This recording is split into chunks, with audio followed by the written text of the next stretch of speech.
दोस्तों, आज की कहानी है नखरे दिखाने वाली ननद को पढ़ी लिखी भाभी ने जब उसका दिमाग ठिकाने लगा दिया। कहानी पसंद आए तो वीडियो को लाइक और सब्सक्राइब जरूर करना।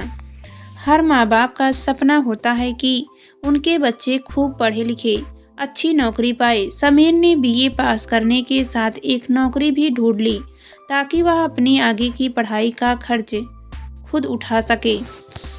उसकी बहन रितु ने इस साल इंटर की परीक्षा दी थी। दोनों की आयु में 3 वर्ष का अंतर था। रितु 19 वर्ष की हुई थी और समीर 22 का हुआ था। माँ हमेशा से सोचती आई थी कि बेटी की शादी से पहले बेटी के हाथ पीले कर दे तो अच्छा है। माँ की यह इच्छा जानने पर समीर ने माँ को समझाया कि आजकल के समय में लड़की का पढ़ना उतना ही जरूरी है जितना लड़के का। सच तो यह है कि आजकल लड़के पढ़ी लिखी और नौकरी करती लड़की से शादी करना चाहते हैं। उसने समझाया, मैं अभी जो भी कमाता हूँ वह मेरी और रितु की आगे की पढ़ाई के लिए काफ़ी है। आप अभी रितु की शादी की चिंता न करें। समीर ने रितु को कॉलेज में दाखिला दिलवा दिया और पढ़ाई में भी उसकी मदद करता रहता। कठिनाई केवल एक बात की थी और वह थी रितु की जिद्दी स्वभाव। बचपन में तो ठीक था, भाई उसकी हर बात मानता था, पर अब बड़ी होने पर माँ को उसका जिद्दी होना ठीक नहीं लगता, क्योंकि वह हर बात हर काम अपनी मर्जी अपने ढंग से करना चाहती थी। पढ़ाई और नौकरी के चलते अब समीर ने बहुत अच्छी नौकरी ढूंढ ली थी। रितु का कॉलेज खत्म होते उसने अपनी जान पहचान से रितु की नौकरी का जुगाड़ कर दिया था। माँ ने जब दोबारा रितु की शादी की बात शुरू की तो समीर ने आश्वासन दिया कि अभी उसे नौकरी शुरू करने दे और वह अवश्य रितु के लिए योग्य वर ढूंढने का प्रयास करेगा। इसके साथ ही उसने माँ को बताया कि वह अपने ऑफिस की एक लड़की को पसंद करता है और उससे जल्दी शादी भी करना चाहता है, क्योंकि उसके माता पिता उसके लिए लड़का ढूंढ रहे हैं। माँ यह सब सुनकर घबरा गई कि पति को कैसे यह बात बताई जाए। आज तक उनकी बिरादरी में विवाह माता पिता द्वारा तय किए जाते रहे थे। समीर ने पिता को सारी बात खुद बताना ठीक समझा। लड़की की पिता को पूरी जानकारी दी, पर यह नहीं बताया कि माँ को सारी बात पता है। पिता खुश हुए पर कहा, अपना निर्णय वे कल बताएंगे। अगले दिन जब पिता ने अपने कमरे से आवाज दी तो वहां पहुंच समीर ने माँ को भी वही पाया। हैरानी की बात की बिना लड़की को देखे, बिना उसके परिवार के बारे में जाने पिता ने कहा, ठीक है, तुम खुश तो हम खुश। यह बात समीर ने बाद में जानी कि पिता के जान पहचान के एक ऑफिसर जो उसी के ऑफिस में ही थे से वे सब जानकारी ले चुके थे। एक समय इस ऑफिसर के भाई व समीर के पिता इकट्ठे पढ़े थे। ऑफिसर के बहाने से लड़की को बुलाया था कुछ काम समझाने के लिए। कुछ देर काम के विषय में बातचीत चलती रही और समीर के पिता को लड़की का व्यवहार व विनम्रता भा गई थी। उल्टे बांस बरेली को लड़की वालों के यहाँ से कुछ रिश्तेदार समीर के घर में बुलाए गए। उनके आवभगत व चाय नाश्ते के साथ रिश्ते की बात पक्की की गई और बहन रितु के लड्डुओं के साथ सबका मुंह मीठा कराया। हफ्ते के बाद ही छोटे पैमाने पर दोनों का विवाह संपन्न हो गया। जोरदार स्वागत के साथ समीर व पूनम का गृह प्रवेश हुआ। अगले दिन पूनम के मायके से 2 बड़े सूटकेस लिए उसका मौसेरा भाई आया। सूटकेसों में सास ससुर ननद व दामाद के लिए कुछ तोहफे, पूनम के लिए कुछ नए व कुछ पहले के पहने हुए कपड़े थे। एक हफ्ते की छुट्टी ले नव दाम्पत्य हनीमून के लिए रवाना हुए और वापस आते ही अगले दिन से दोनों काम पर जाने लगे। पूनम को थोड़ा समय तो लगा। ससुराल में सबकी दिनचर्या व स्वभाव जानने पर अधिक कठिनाई नहीं हुई। शीघ्र ही उसने घर के काम में हाथ बटाना शुरू कर दिया। समीर ने मोटरसाइकिल खरीद ली थी। दोनों काम पर इकट्ठे आते जाते थे। समीर ने घर में एक बड़ा परिवर्तन महसूस किया जो पूनम के आने से आया। उसके पिता जो स्वभाव से कम बोलने वाले इंसान थे, अपने बच्चों की जानकारी अक्सर अपनी पत्नी से लेते रहते थे और कुछ कम हो कुछ चाहिए हो तो माँ का नाम लेकर आवाज देते थे। अब कभी कभी पूनम को आवाज दे बता देते थे और पूनम भी झट आई पापा का हाजिर हो जाती थी। समीर ने देखा कि पूनम पापा से निसंकोच दफ्तर की बातें करती या उनकी सलाह लेती, जैसे सदा से वह इस घर में रही हो या उनकी बेटी ही हो।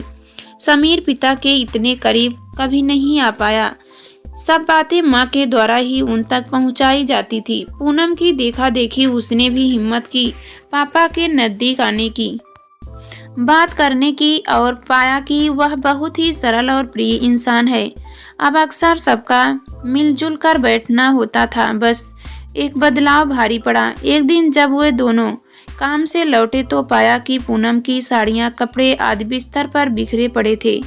पूनम कपड़े तहकर वापस अलमारी में रख जब माँ का हाथ बटाने रसोई में आई तो पूछा, माँ आप कुछ ढूंढ रही थी? मेरे कमरे में? नहीं तो क्या हुआ? पूनम ने जब बताया तो माँ को समझते देर न लगी कि यह रितु का काम है। रितु जब काम से लौटी तो पूनम की साड़ी व ज्वेलरी पहने थी। माँ ने जब उसे समझाने की कोशिश की तो वह साड़ी बदल ज्वेलरी उतार गुस्से से भाभी के बेड पर पटक आई और कई दिन तक भाई भाभी से अनबोली रही। फिर एक सुबह जब पूनम तैयार हो साड़ी के साथ का मैचिंग नेकलेस ढूंढ रही थी तो देर होने के कारण समीर ने शोर मचा दिया और कई बार मोटरसाइकिल का हॉर्न बजा दिया। पूनम जल्दी से पहुंची और देर लगने का कारण बताया। शाम को रितु ने नेकलेस उतार कर माँ को थमाया। पूनम को लौटने के लिए हद हो गई।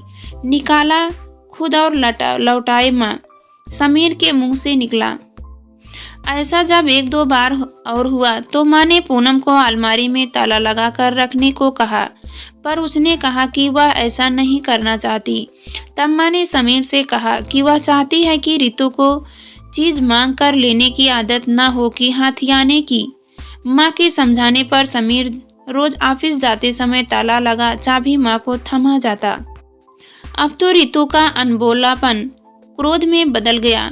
इसी बीच पूनम ने अपने मायके की रिश्तेदारी में एक अच्छे लड़के का रितु के साथ विवाह का सुझाव दिया। समीर पूनम लड़के वालों के घर जा सब जानकारी ले आए और बाद में विचार कर उन्हें अपने घर आने का निमंत्रण दे दिया ताकि वे सब भी उनका घर रहन सहन देख ले और लड़का लड़की एक दूसरे से मिल ले। पूनम ने हल्के पीले रंग की साड़ी और मैचिंग ज्वेलरी निकाल रितु को उस दिन पहनने को दी, जो उसने गुस्से में लेने से इनकार कर दिया। बाद में समीर ने बहुत कहने पर पहन ली।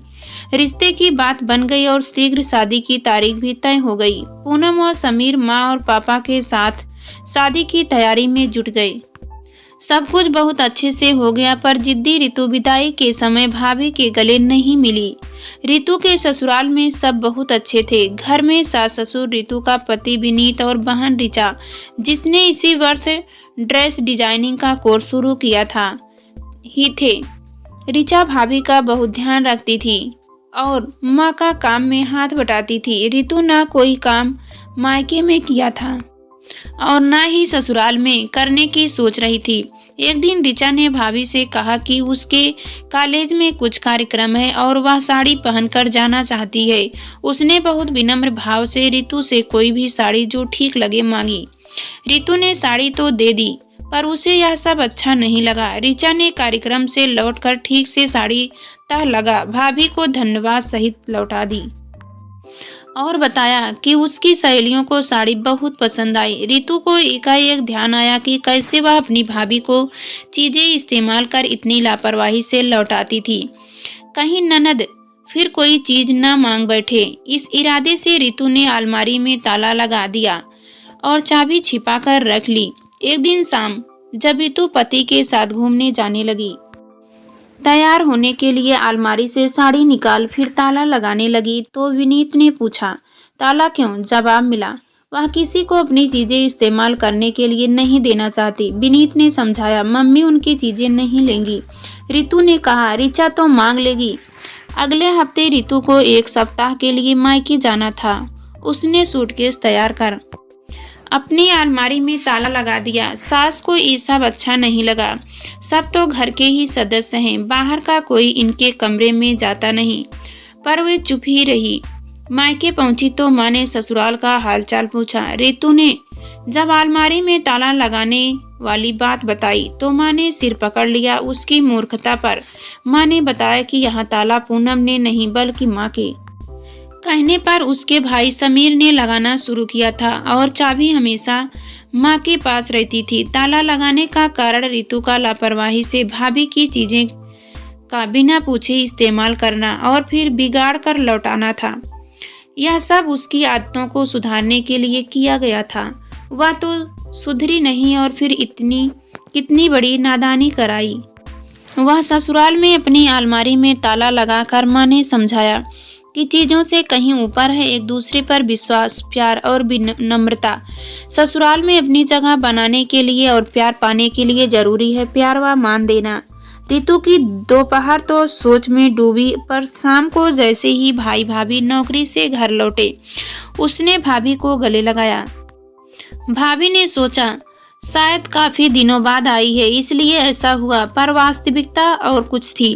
रितु ने देखा यहाँ अलमारी में कोई ताला नहीं लगा हुआ। वह भी शीघ्र ससुराल वापस जा ताले को हटा मन का ताला खोलना चाहती है कि ताकि अपनी भूल को सुधार सके, सबकी चहेती बन सके जैसे भाभी है। यहाँ एक हफ्ता मायके में रहा उसने बारीकी से हर बात को देखा, समझा और जाना कि शादी के बाद ससुराल में सुख पाने का मूल मंत्र है सबको अपना समझना, बड़ों को आदर मान देना और जिम्मेदारियों को साहस निभाना। इतना कठिन तो नहीं है ये सब। कितनी सहजता से भाभी की अपने ससुराल में जैसे वह सबकी और सब उसकी हैं। माँ के घुटनों में दर्द रहने लगा था। रितु ने देखा कि भाभी ने सब काम संभाल लिया था और रात को सोने से पहले रोज वे माँ के घुटनों की मालिश कर देती थी ताकि वे आराम से सो सके। अब वही भाभी जिसके लिए उसके मन में इतनी कटुता थी उसकी आदर्श बनती जा रही थी।